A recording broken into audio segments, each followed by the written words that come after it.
Sanibonani bazalwane. Ingogo nje wasehawo.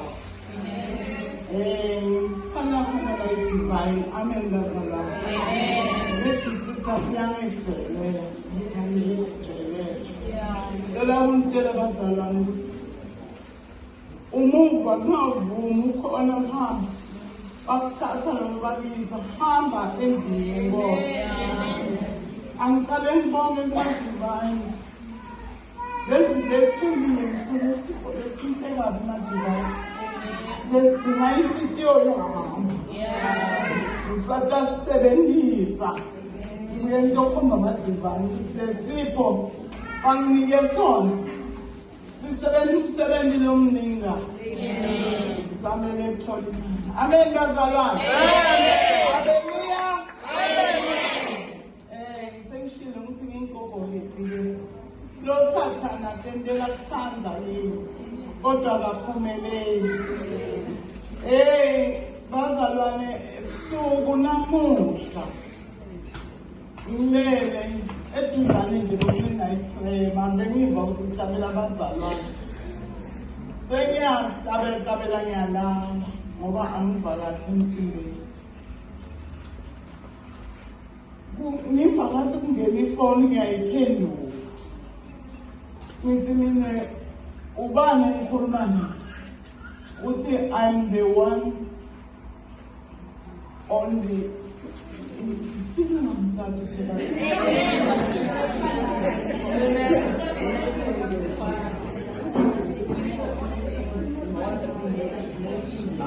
It's okay. You can say what you heard.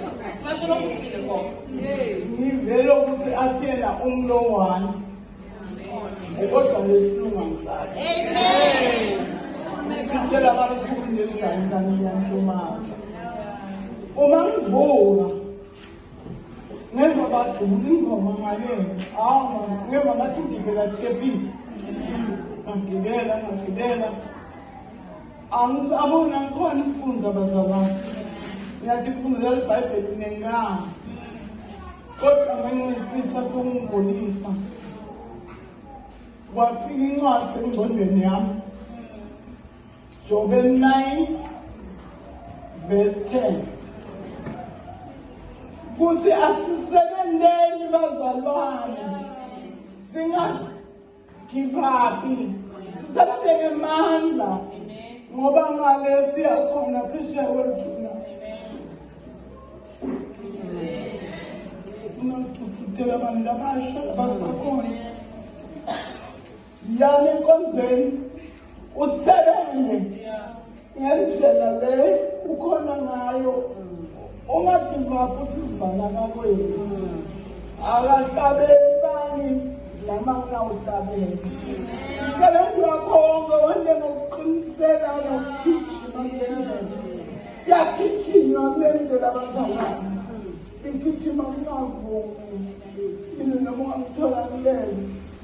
Ungabofile ekhaya ukuthi ngishiyane.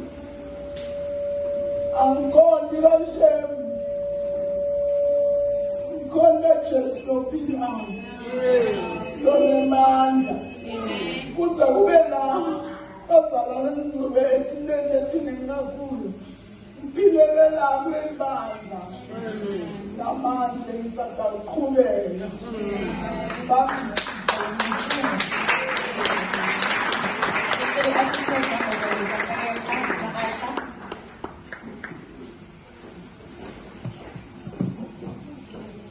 Amen bazalwane. Igama lami ngidinawo songa lamango. Ngisomela kubonga uNkulunkulu engikholwayo ukuthi ube nami all the way kusuka la eNelspruit kuya eBushbuckridge. Ngiyokuvakashela amawami. Okay. Sesasuka eNelspruit bese ngihamba emkhathini I'm-sure emkhathini waseNelspruit ngofika eBush. Okay guys. Cishe ngevela ikhala esilele. Kodwa akuzayiboneka lokho kithi amandla kaNkulunkulu nemkhwela. Ngisahamba emkhathini la ngisho khona idanga lezinto sizobona ukuthi guys.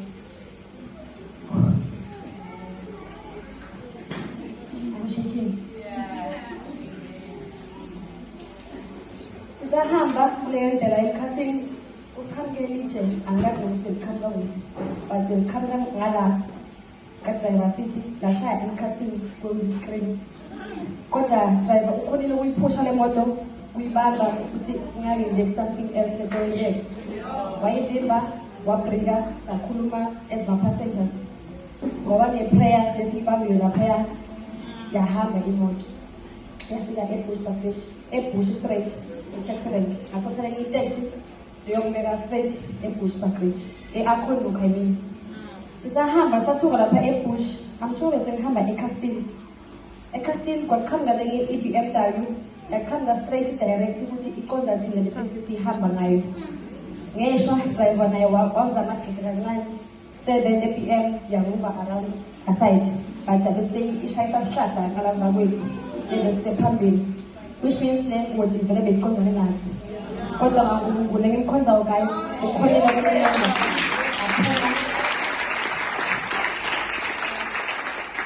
Kandlula sema kancane sajika sabuka emuva, kodwa saqhubeka naphambili. Bamnaka le bamnaka kodriver we-PM ukuthi bamnake njani angathi siqhubekile sahamba. Sisengafiki la ngifika khona kwabhamuka libili emuva la kadriver sithi again. Kodwa libhamukile but azange liphume, libhamukile sesekuhamba kwarolana lesiwili. Yes. Then sekuqosha ukuthi kumele sehle. Wafona driver, wafona le-taxi ukuthi kuyitosithatha isimise la siyakhona. Ngiyabonga guys, ngibonga uNkulunkulu wami engikhonza ukuthi ukhona ukusita from engiyiphreshile.